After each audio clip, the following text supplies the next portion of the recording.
The 10 commandments of one parenting by the father of two adult sons. Commandment number 4. Thou shalt not decide what thy child wants to be in life.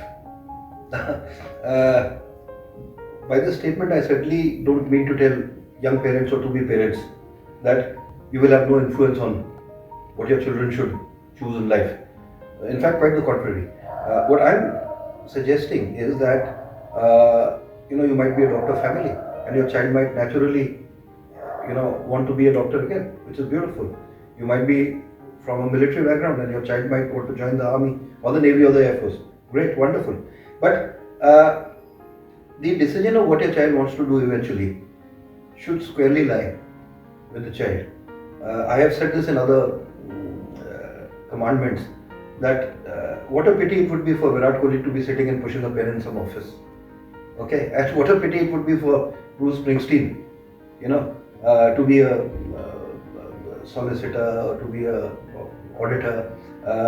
So I have seen in my own life, and I'm sure you would agree, that most parent-children conflict when children become adults basically are born out of well-intentioned dictatorship at some level by the parent. So you have decided when your boy is born that he is going to be a pilot in the Air Force, and that if your daughter is born, she is going to be a doctor. And then for the rest of the child's life, you are basically putting blinkers on their eyes whenever they want to look at things that might interest them more.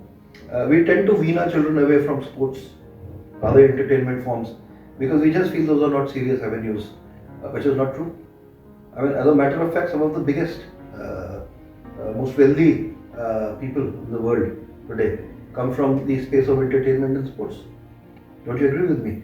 So, yes, as a parent, I would let my child play cricket, but I would at some stage see that the child has talent, but not the kind of insane talent that would make them, international stars. So we'll gradually start talking to them and telling them to look at other things in life. Eventually, your children will grow from tweens to teens to adults. At some stage in their life, they will have put an anchor in the space they want to be in. And I think we should encourage that. At the end of the day, I have only one thing to say. My boys, in fact, had come to me and my wife when they were 9 years old, and they said, we've decided what we want to do in life. And we said, what? And they said, we want to be game makers. And we said, fine. I mean, it is a sunrise industry, it's a wonderful industry. And we didn't take them too seriously, but tell you what, today at the age of 24, both of them are pursuing their dream of becoming animators, one coming from the coding space and the other one from the animation space. So, at the end of the day, all I will say to you is, do not decide for your child what they want to do in life. Help them, coax them, mentor them, but don't decide. Cheers.